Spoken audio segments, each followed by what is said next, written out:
नमस्कार दोस्तों, आपका स्वागत है एडवांस स्टडी में। और आज हम भारतीय संविधान का एक और महत्वपूर्ण टॉपिक आपके सामने लेकर आए हैं, जिसका नाम है प्रस्तावना। काफी महत्वपूर्ण टॉपिक है ये और काफी बार आपके कंपटीशन में इससे सवाल भी आते हैं। आप अधिकतर देखते होंगे कि प्रस्तावना का कोई ना कोई सवाल आपके एग्जाम में आता ही रहता है। तो आज हमारा प्रयास होगा कि हम प्रस्तावना से जुड़े सारे ही इम्पोर्टेंट फैक्ट आपसे शेयर करें, ताकि आपको आगामी परीक्षा में कोई परेशानी ना आए। और फिलहाल सभी को पता है कि अभी एक कोरोना महामारी जो चल रही है, संपूर्ण विश्व उससे परेशान है और हम भी उससे, हमारा देश भी उससे काफी परेशान है। तो हमें अपने घरों में रहना है, केवल कुछ आवश्यक काम के लिए निकले या फिर जो हमारा काम है उसके लिए हम निकल सकते हैं, लेकिन अब हमें अपना बचाव स्वयं करना है। तो अभी मैं आपसे यही करूंगा कि आप कोरोना के साथ ही रहना है अब तो। और जो स्टूडेंट्स हैं वो अपनी पढ़ाई पर कॉन्सेंट्रेट करें, क्योंकि अभी एसएससी ने भी शायद नोटिफिकेशन निकाल दिया है और शायद रेलवे भी इसी साल शायद परीक्षा ले ले। कंफर्म नहीं है इस साल ले ले, लेकिन ये है कि इस साल नहीं तो अगले साल की स्टार्टिंग में शायद परीक्षा हो जाए। तो आप सभी को अपनी पढ़ाई कंटिन्यू रखनी है।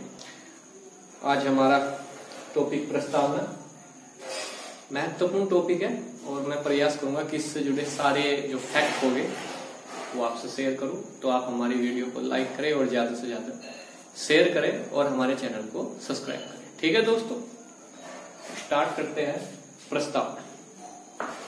लास्ट वीडियो में हमने बात किया था कि हमारे संविधान की जो प्रस्तावना है उसका जो प्रस्ताव दिया था वो दिया था पंडित जवाहरलाल नेहरू ने, और वो दिया गया था आपका 13 दिसंबर 1940 को। उसके बाद 22 जनवरी 1947 को उस प्रस्ताव को मंजूरी दे दी गई थी, यानी कि आपकी प्रस्तावना को स्वीकार कर लिया गया था 22 जनवरी 1947 को। देखो दोस्तों, प्रस्तावना है क्या? प्रस्तावना हमारे संविधान निर्माताओं के माइंड में क्या था, किस प्रकार से हमारा राष्ट्र होना चाहिए, किस प्रकार से हमारे देश का कानून होना चाहिए, कैसे हमें मिलजुल के रहना है, कैसे हमें अपने देश को आगे बढ़ाना है। एक पूरे संविधान सभा के जो सदस्य थे उन सबकी मानसिकता क्या थी, संविधान को बनाने का मेन उद्देश्य क्या था, वो आपकी प्रस्तावना आपके सामने बता। पूरे संविधान का एक संक्षिप्त रूप अगर आप देख लोगे तो वो आपकी प्रस्तावना होगी। ठीक है, प्रस्तावना ऑस्ट्रेलिया देश की लैंग्वेज, जो हमारी प्रस्तावना है उसकी जो लैंग्वेज है वो ऑस्ट्रेलिया देश से ली हुई है। पंडित जवाहरलाल नेहरू के द्वारा इसे तैयार किया गया था। ये कुछ इसकी बेसिक जानकारी है। अब देखते प्रस्तावना। प्रस्तावना में हमें क्या करना है, मैंने जो आपका प्रस्तावना है मैंने पूरा यहाँ पे लिख दिया है। तो मैं क्या करता हूँ, जो मेन जिससे आपके क्वेश्चंस निकले उन सबको आपसे शेयर करता रहूंगा। ठीक है दोस्तों, सबसे पहली लाइन होगी, हम भारत के लोग भारत को संपूर्ण प्रभुत्व संपन्न समाजवादी पंथ निरपेक्ष लोकतंत्रात्मक गणराज्य बनाने के लिए तथा उसके समस्त नागरिकों को सामाजिक आर्थिक राजनीतिक न्याय, विचार अभिव्यक्ति, विश्वास, धर्म और उपासना की स्वतंत्रता, प्रतिष्ठा, अवसर की समानता प्राप्त कराने के लिए तथा उन सब में व्यक्ति की गरिमा और राष्ट्र की एकता अखंडता सुनिश्चित करने वाली बंधुता बढ़ाने के लिए दृढ़ संकल्प होकर अपनी इस संविधान सभा में आज तारीख 26 नवंबर 1949 ईस्वी को एतद द्वारा इस संविधान को अंगीकृत, अधिनियमित और आत्मार्पित करते हैं। ये आपकी प्रस्तावना। ठीक है दोस्तों, अब बात करते हैं। सबसे पहली जो आपकी लाइन है उसमें लिखा हुआ है, हम भारत के लोग। हम भारत के लोग, यहां से सवाल कैसा बनता है? भारतीय संविधान के अनुसार समस्त शक्ति निहित है। भारतीय संविधान के अनुसार समस्त शक्ति निहित है। ऑप्शन ए राष्ट्रपति, ऑप्शन बी प्रधानमंत्री, ऑप्शन सी संसद और ऑप्शन डी जनता। ऑप्शन डी जनता। तो आपका आंसर क्या होगा? राष्ट्रपति, प्रधानमंत्री, संसद और जनता। संसद, और कई बार लगता है कि शायद संसद, क्योंकि कानून निर्माण का काम किसका होता है? संसद का। लेकिन प्रस्तावना में क्या लिखा हुआ है? हम भारत के लोग, भारत को संपूर्ण प्रभुत्व संपन्न, समझ शक्ति किसके हाथ में है? हम भारत के लोग, मतलब जनता के हाथ। तो इसका आंसर होगा ऑप्शन डी, यानी कि इसका आंसर हो गया जनता। ठीक है। भारत को संपूर्ण प्रभुत्व संपन्न, समाजवादी, पंथ निरपेक्ष, लोकतंत्रात्मक गणराज्य बनाने के लिए एक शब्द आता है समाजवादी, एक शब्द आता है पंथ निरपेक्ष। क्वेश्चन कैसा आता है? निम्न में से कौन से शब्द मूल संविधान की प्रस्तावना में नहीं थे? मूल संविधान की प्रस्तावना में नहीं थे। तो आपको मैं बता देता हूं, ये जो शब्द है समाजवादी, पंथ निरपेक्ष और राष्ट्र की एकता अखंडता, राष्ट्र की एकता अखंडता, इन शब्दों को 42वें अमेंडमेंट यानी कि 42वें संविधान संशोधन द्वारा 1976 में जोड़ा गया था। 42वें संविधान संशोधन अधिनियम 1976 के अंतर्गत इन शब्दों को जोड़ा गया था। मतलब ये जो शब्द है मूल संविधान की प्रस्तावना में नहीं थे। ठीक है। पहली बात, समाजवादी, पंथ निरपेक्ष। पंथ निरपेक्ष का मतलब होगा जिस देश का कोई विशेष धर्म ना हो उसे बोला जाता है पंथ निरपेक्ष। हमारा देश पंथ निरपेक्ष है, हमारे देश का कोई विशेष धर्म नहीं होगा। यहाँ पर रहने वाले सभी व्यक्तियों को अपने धर्म की उपासना, अपने धर्म का प्रचार, अपने धर्म का प्रसार, अपने धर्म के अनुसार जीवन जीने की पूर्णतः स्वतंत्रता होगी, पूर्णतः स्वतंत्रता होगी। ठीक है। लोकतंत्रात्मक गणराज्य बनाने के लिए, लोकतंत्रात्मक गणराज्य, गणराज्य का मतलब होगा राष्ट्र का पद या राष्ट्र का जो प्रधान होगा वंशानुगत नहीं होगा। राष्ट्र का जो प्रधान होगा वंशानुगत नहीं होगा। गणतंत्र, लोकतंत्रात्मक, लोगों का शासन। गणराज्य मतलब जहां का जो प्रमुख होगा, राष्ट्र प्रमुख होगा, वंशानुगत नहीं होगा। यहाँ पे दो देश का जिक्र हम कर सकते हैं, अमेरिका और ब्रिटेन। अमेरिका एक गणतंत्र और ब्रिटेन एक लोकतंत्र। ब्रिटेन में जो राजा है वंशानुगत है, इसलिए ये गणतंत्र नहीं है। अमेरिका में जो राष्ट्राध्यक्ष होगा, जो राष्ट्रपति होगा, वह वंशानुगत नहीं होगा, अतः वो एक गणतंत्र राज्य है। और हमारे देश में लोगों का शासन है और राष्ट्र प्रमुख वंशानुगत नहीं होता है, इसलिए हमारा देश भी कैसा है? गणतंत्र। ठीक है। बनाने के लिए तथा उसके समस्त नागरिकों को सामाजिक, आर्थिक, राजनीतिक, न्याय, विचार, अभिव्यक्ति, विश्वास, धर्म और उपासना की स्वतंत्रता, और उपासना की स्वतंत्रता, समानता, भाईचारा, बंधुत्व, सारी चीजें जो यहाँ पे लिखी हुई हमारे संविधान निर्माताओं की मंशा के बारे में बताती है कि हमारे संविधान निर्माताओं की मंशा आखिर क्या थी, वो सब हमें बताती है हमारे संविधान की प्रस्तावना। हमारे संविधान की प्रस्तावना सामाजिक, आर्थिक, राजनीतिक न्याय। सामाजिक, आर्थिक, राजनीतिक न्याय, ये जो तीन शब्द है, सामाजिक, आर्थिक, राजनीतिक न्याय, ये जो तीन शब्द है, ये हमने जो लिए है वो रूसी क्रांति से लिए। रूसी क्रांति यानी कि रूस की क्रांति। रूसी क्रांति कब हुई थी?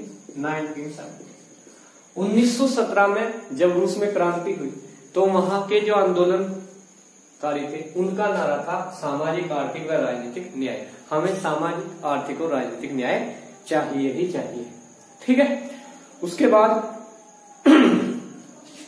बाद स्वतंत्रता, विचार, अभिव्यक्ति, विश्वास, धर्म और उपासना की स्वतंत्रता।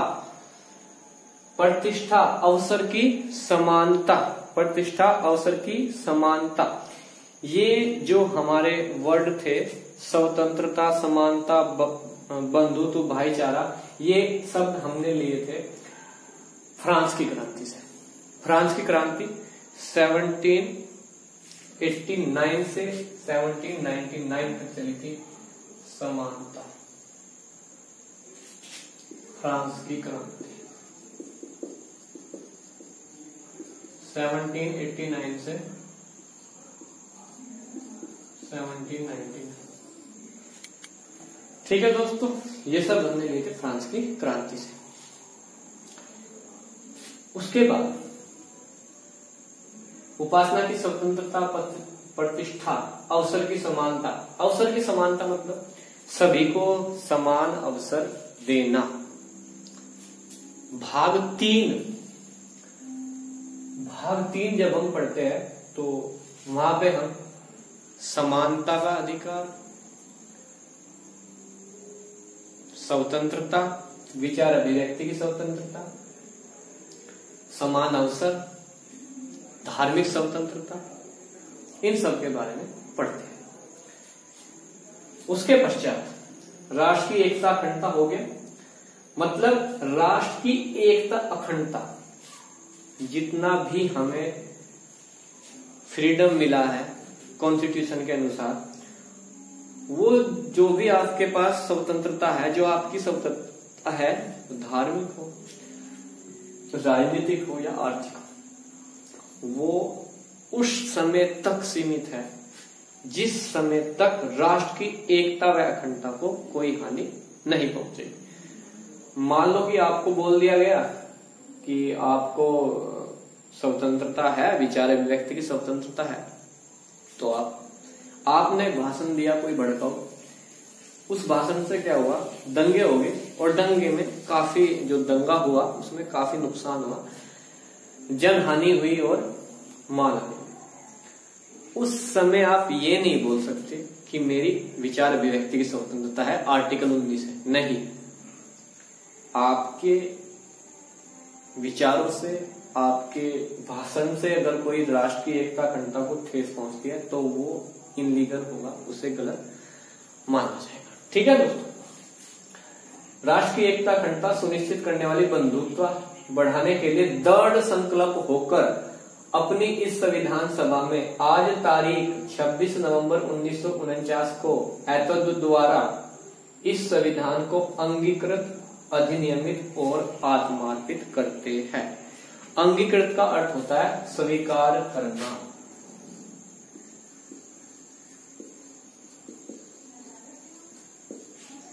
अंगीकृत का मतलब होता है स्वीकार करना। अधिनियमित का मतलब होता है लागू करना, लागू करना। और आत्मार्पित का मतलब होता है स्वयं के लिए, अपने लिए।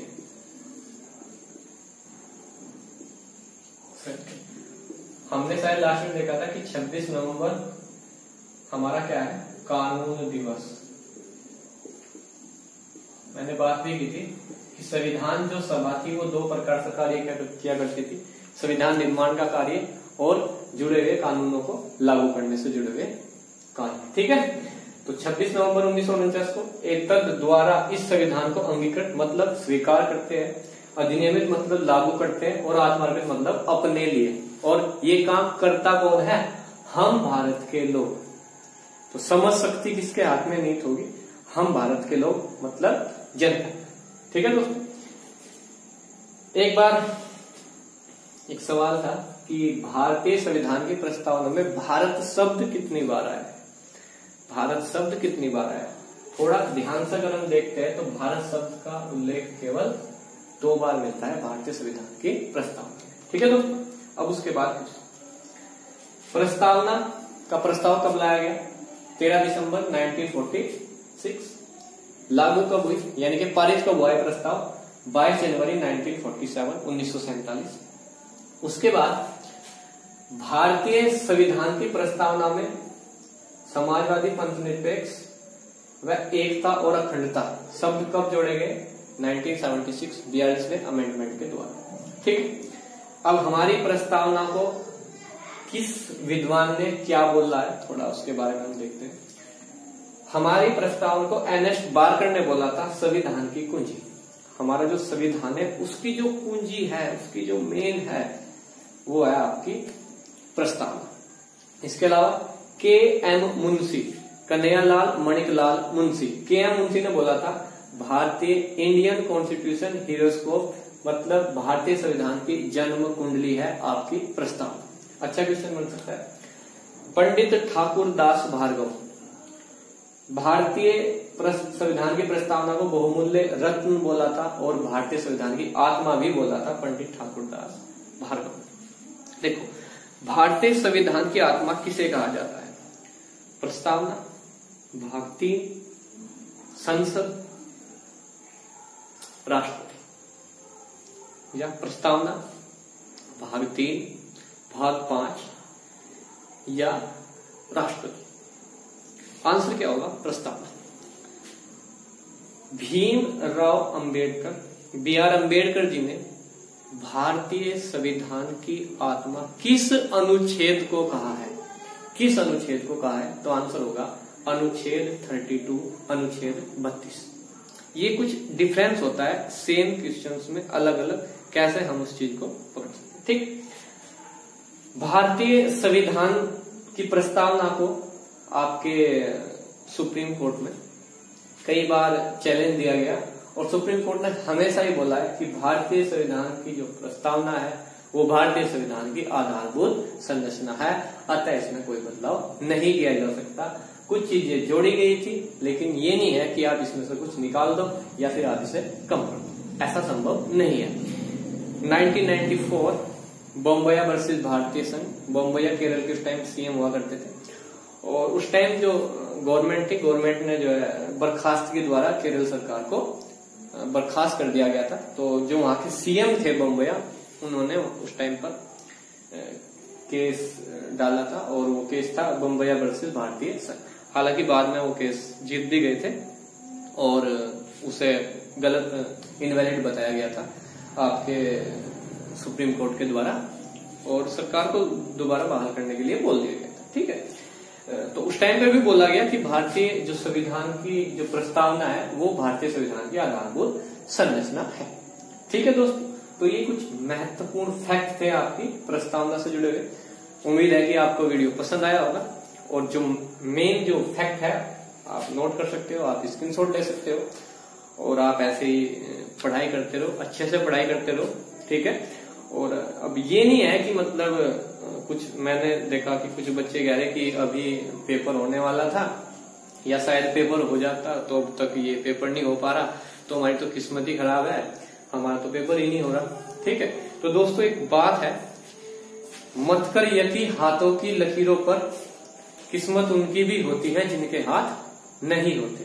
तो आपको ये चीज ध्यान रखनी है। तो किस्मत सबकी होती है, आपको केवल मेहनत करनी है, मेहनत करते रहोगे तो आपको फल मिलेगा। और आप इस वीडियो को लाइक कीजिए, शेयर कीजिए और हमारे चैनल को सब्सक्राइब कीजिए। ठीक है, जय हिंद दोस्तों, स्क्रीनशॉट आप ले सकते हो। ठीक है, गुड बाय।